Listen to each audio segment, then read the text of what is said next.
Bonjour à toutes, bonjour à tous. Bienvenue dans cette vidéo de formation autour de logiciels MATLAB Simulink. Cette vidéo a été préparée principalement pour les étudiants du faculté des sciences, des étudiants du faculté des sciences et techniques, des élèves d'ingénieurs, des élèves de cycle d'ingénieurs, pour les formations principalement en génie électrique, génie automatisme, génie mécanique. C'est une vidéo pour la simulation des circuits avec le logiciel MATLAB Simulink. L'objectif de cette vidéo, c'est de découvrir le logiciel MATLAB Simulink pour simuler, pour visualiser également le comportement complet des systèmes dynamiques. Lorsqu'on parle des systèmes dynamiques, ça veut dire des systèmes qui varient en fonction de tout. On commence tout d'abord par une petite introduction autour de logiciel MATLAB Simulink. Alors, généralement, MATLAB, c'est un logiciel pour la modélisation des systèmes multiphysiques.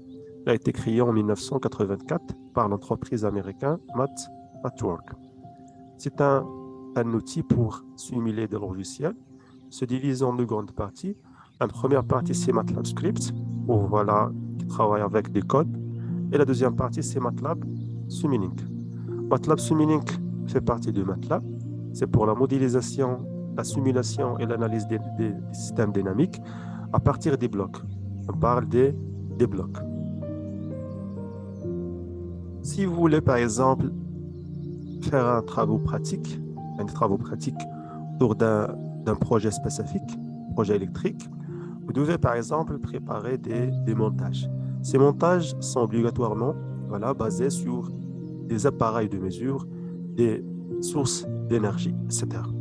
Lorsqu'on utilise MATLAB Simulink, c'est un outil pour la réalisation théorique des manips, la réalisation théorique des projets.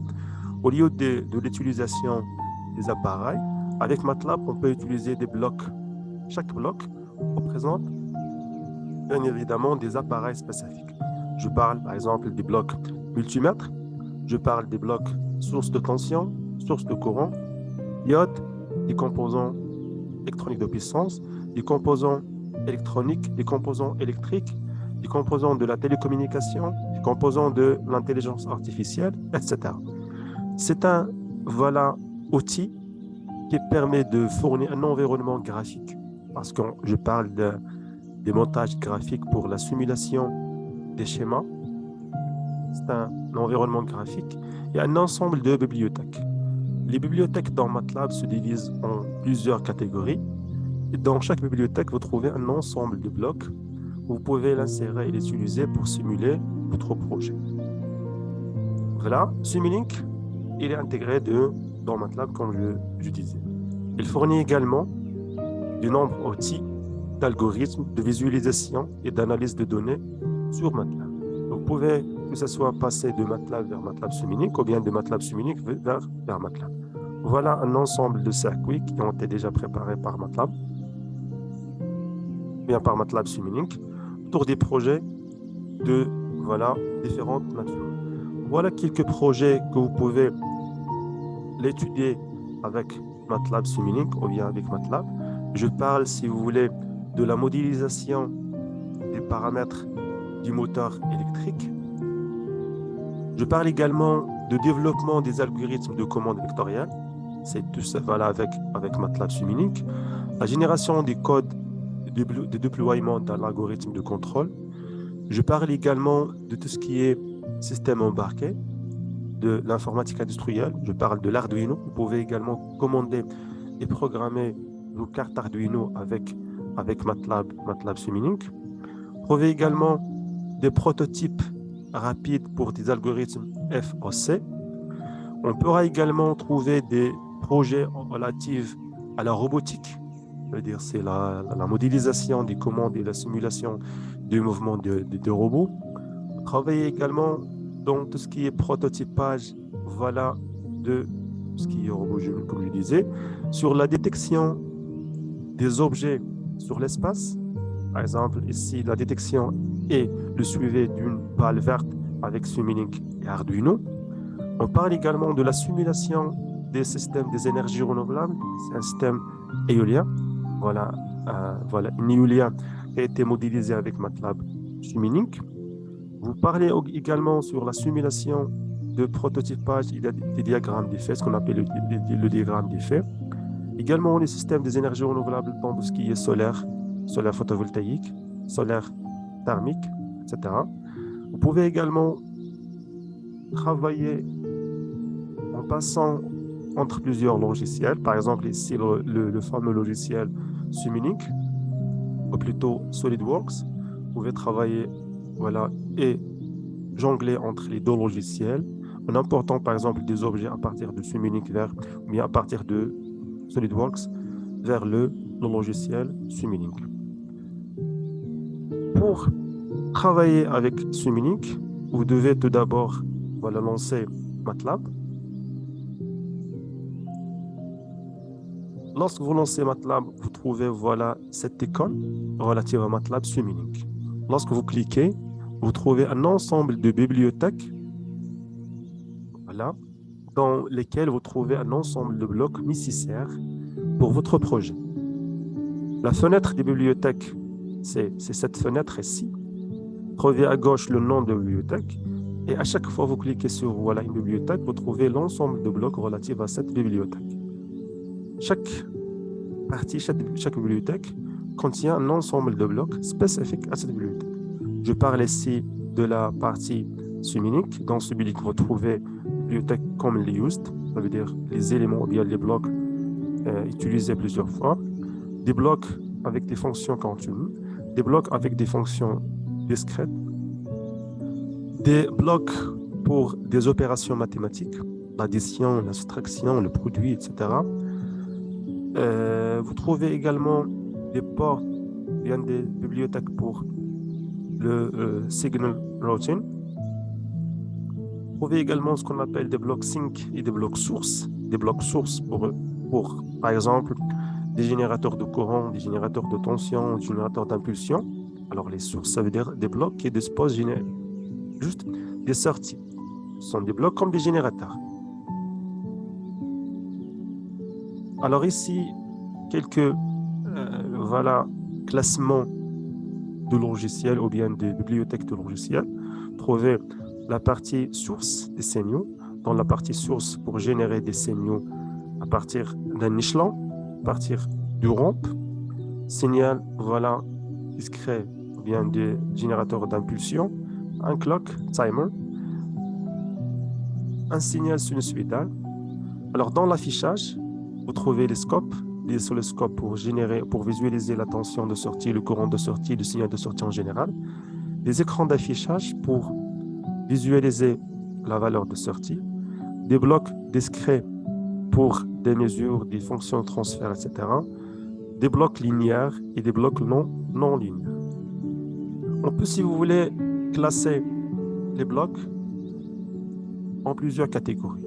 Des blocs sources, je disais, les sources, ce sont des blocs qui possèdent une ou plusieurs sorties et aucune entrée. C'est un bloc source. Le bloc source, c'est un step, c'est un échelon, dispose d'une sortie, ça veut dire ce bloc génère juste des sorties. Le bloc rampe, le bloc signal sinusoïdal, ce sont des générateurs des signaux, le bloc clock, etc. Je passe vers le deuxième type de bloc, c'est les blocs sync. Dans les blocs sync, le bloc dispose juste des entrées. Ce sont des blocs pour afficher un résultat. Alors, les blocs de cette librairie, à l'inverse des sources, ne possèdent qu'une ou plusieurs entrées. Voilà, l'oscilloscope, workspace pour afficher à partir de Simulink dans MATLAB. To file, ça veut dire pour envoyer les résultats vers un fichier spécifique. Vous trouvez également des blocs Math Operation. Alors, ces blocs disposent des entrées et des sorties. Ce sont un ensemble de blocs pour faire des opérations mathématiques, comme la sommation, un gain, le produit, des fonctions exponentielles, des fonctions logarithmiques. Ce sont bien évidemment des équations mathématiques pour faire des opérations mathématiques. Vous trouvez également des blocs single routine, c'est pour l'aiguillage de signal, un ensemble de blocs utiles pour l'aiguillage des signaux ou la connexion du bloc. Vous trouvez des multiplexeurs ou bien un multiplexeur. Alors ici, nous avons plusieurs entrées qui donnent une sortie ou bien une sortie qui va être convertie en plusieurs sorties. Maintenant, nous sommes arrivés vers un point essentiel.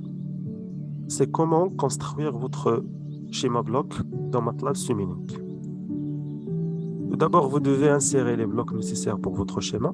Si vous travaillez dans un circuit électronique, circuit numérique, un circuit électrique, électronique de puissance, travailler sur la régulation, par exemple pour afficher la réponse indicielle d'un système, la conversion continue alternative lorsqu'on parle des convertisseurs statiques, les onduleurs, les gradateurs, les hacheurs ou bien les redresseurs.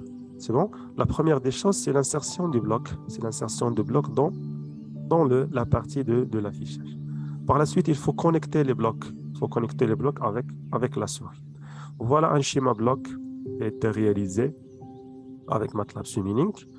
Alors, dans ce schéma bloc, vous trouvez par exemple le bloc entrée, un bloc, voilà, addition, un bloc pour un gain, c'est un multiplicateur, un intégrateur alors, qui va faire l'intégrale.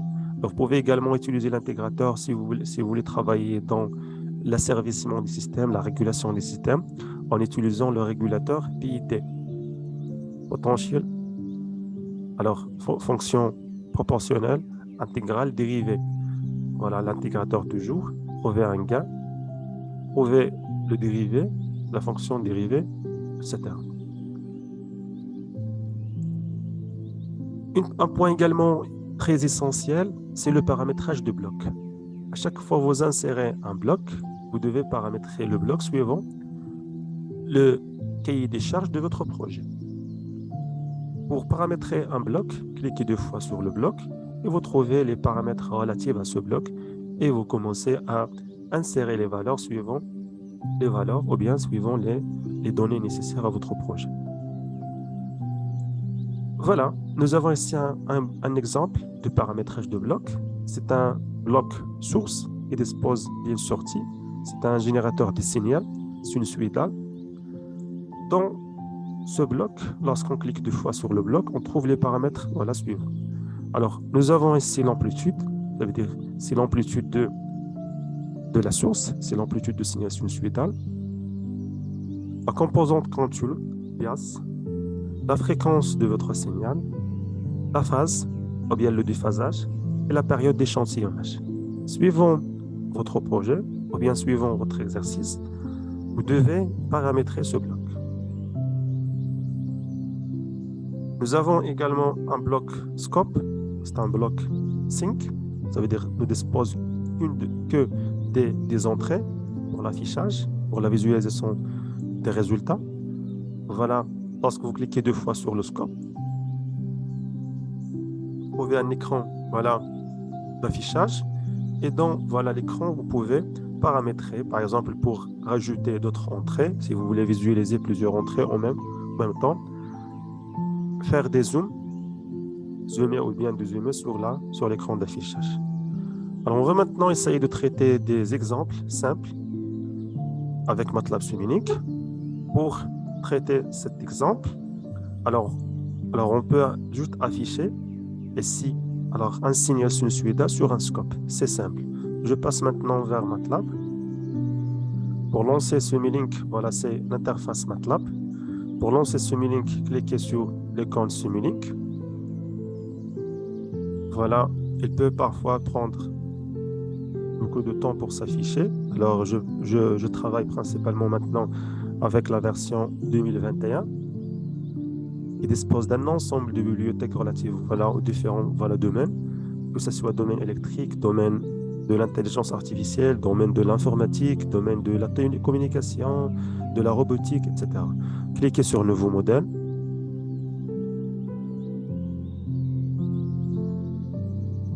Et voilà le bloc. Dans ce bloc, on peut maintenant insérer, insérer les blocs nécessaires. Voilà, dans ce bloc, alors on peut insérer les éléments nécessaires à votre simulation.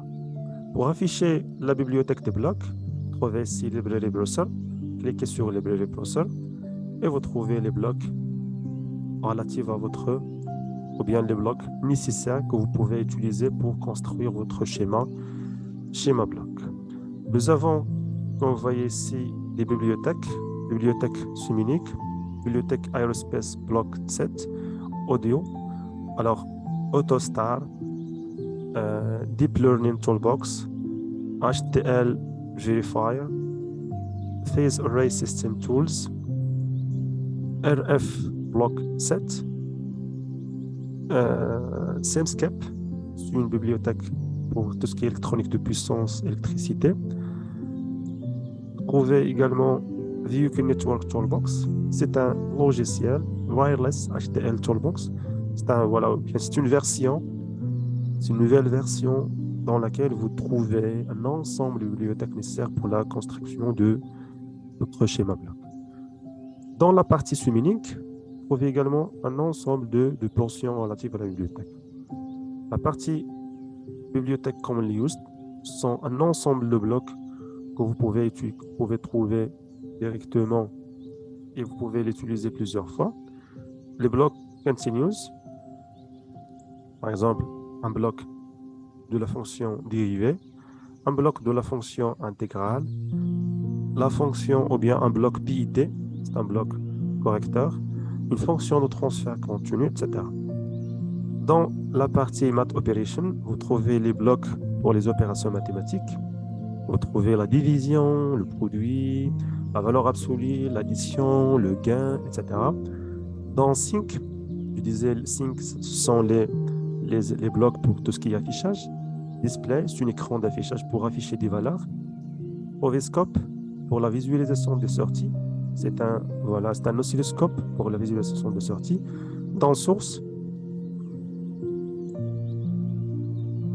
voilà, vous trouvez les sources pour la génération des signaux. Vous trouvez Clock, Timer, pour générer une valeur constante, pour générer, voilà, générateur d'impulsion, une rampe, voilà, un signal répétitif, alors un signal sinusoïdal, un step, c'est un signal échelon, un signal carré, etc. Pour construire notre schéma que nous avons déjà évoqué, c'est une source alternative connectée avec un scope. Maintenant, pour insérer ce bloc au niveau de la partie affichage, je peux cliquer sur le bloc et déplacer le bloc vers la partie affichage, vers le nouveau projet. Ou bien, je peux cliquer droite et cliquer sur ajouter vers le projet. Voilà, maintenant le bloc a été bien inséré. Je vais maintenant insérer une source, ou plutôt l'écran d'affichage. Je clique sur Scope et je clique à nouveau sur ajouter le bloc. Voilà. Maintenant, il nous reste la connexion entre les blocs. Pour connecter entre les blocs, je peux cliquer sur le premier bloc et je vais lier, voilà, ce bloc avec le deuxième bloc. C'est la première méthode.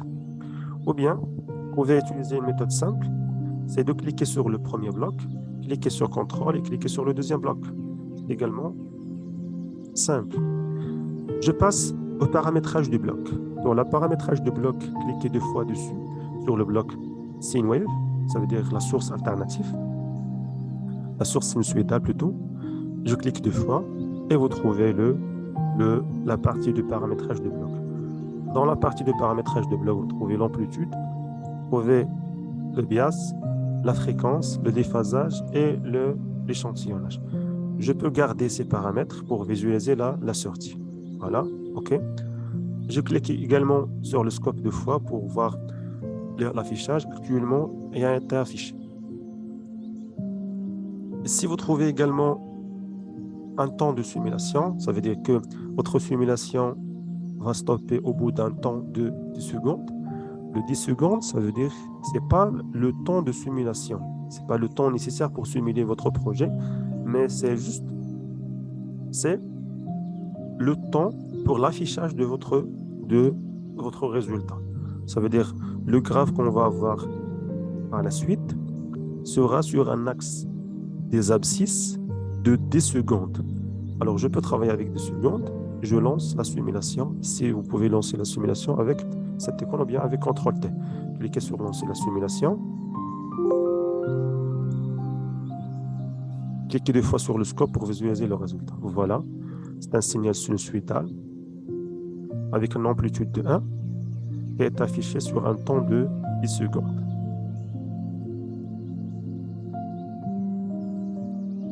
Maintenant, alors on peut utiliser par exemple plusieurs sources avec voilà différentes valeurs de par exemple d'amplitude.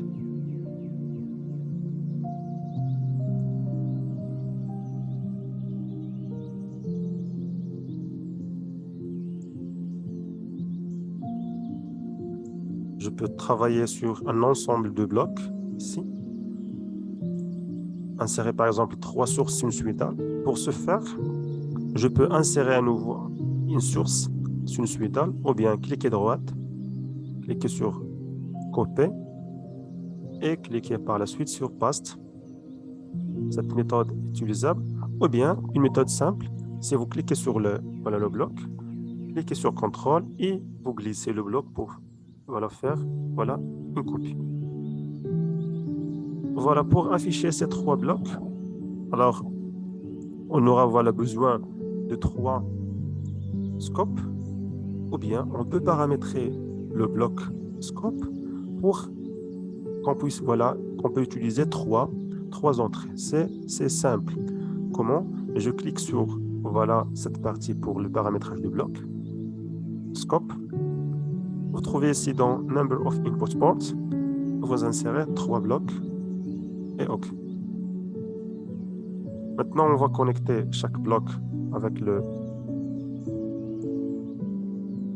scope. Je peux paramétrer le premier bloc. Le premier bloc, c'est avec une amplitude de 1, une fréquence de 1.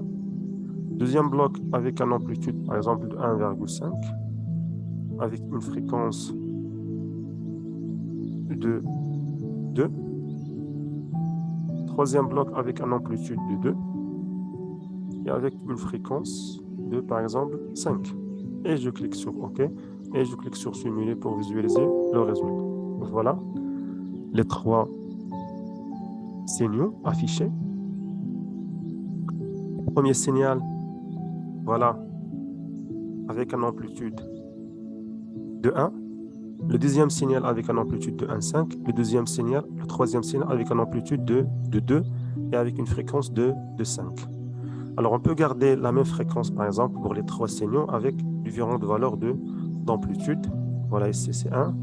La même chose ici c'est 1. Au niveau de l'amplitude. Et je vais relancer la simulation. Voilà, 3 signaux sinusoïdales avec la même période, mais avec 3 amplitudes différentes. Alors, on pourra travailler comme ça, avec 3 entrées, ou bien on peut insérer un multiplexeur ici et juste une seule sortie au niveau du scope. Alors, on va faire ça par la suite. Mais avant de passer à ce stade, alors je vais rajouter juste un point, c'est au niveau de l'affichage. Au niveau du scope, vous avez ici 3 signaux. Vous pouvez dissocier ces 3 courbes, chaque courbe avec un affichage spécifique. Comment je peux procéder? Cliquez sur l'engrenage ici pour la configuration propriété. Cliquez sur Layout et vous pouvez configurer avec 3 affichages horizontaux, comme ça. OK. Ou bien, vous pouvez configurer avec 3 affichages verticaux, comme ça. Vous pouvez également renommer les 3, chaque type d'affichage. Vous cliquez toujours sur l'engrenage. Vous passez vers Display. Dans l'activité Display, vous avez ici, 1, 2, 3, la courbe 1, la courbe 2, la courbe 3. Changez le nom de la courbe 1, sélectionnez 1 et changez le titre. C'est par exemple Scene 1. Scene 1, voilà, appliqué. Alors 2, sin 2, appliqué, et 3, sin 3, et appliqué. Voilà les trois signaux, sinus 1, sinus 2 et sinus 3. Très bien, je ferme. Voilà, je disais, alors on peut, au lieu d'utiliser 3 entrées pour le scope, je peux utiliser un multiplexeur. Je vais supprimer ces 3 liaisons. Je vais à nouveau cliquer sur le scope et choisir juste une seule entrée. 1, et voilà.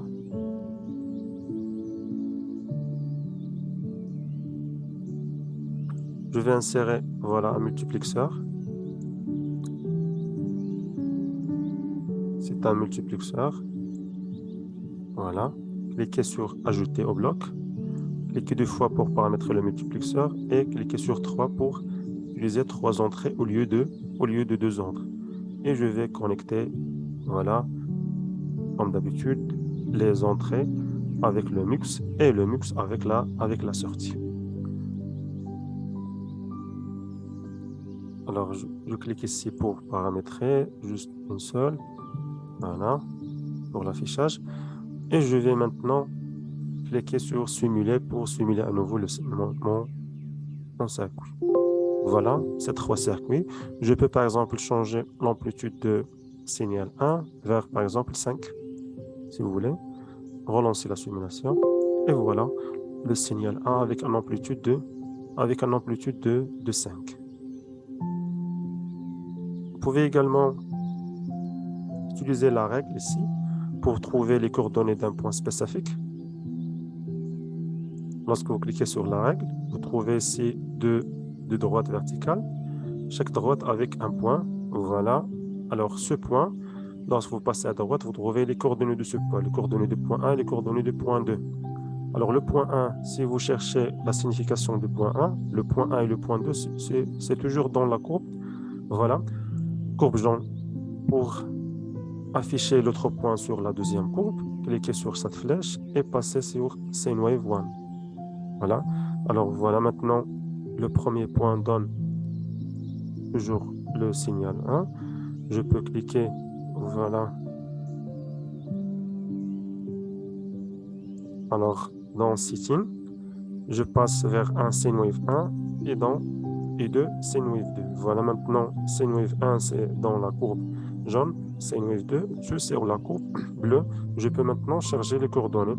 Par exemple, les coordonnées de ce point, c'est 7,8 dans l'axe des X, ça veut dire sur le temps, et 1,49 dans l'axe des Y, ça veut dire dans l'axe vertical.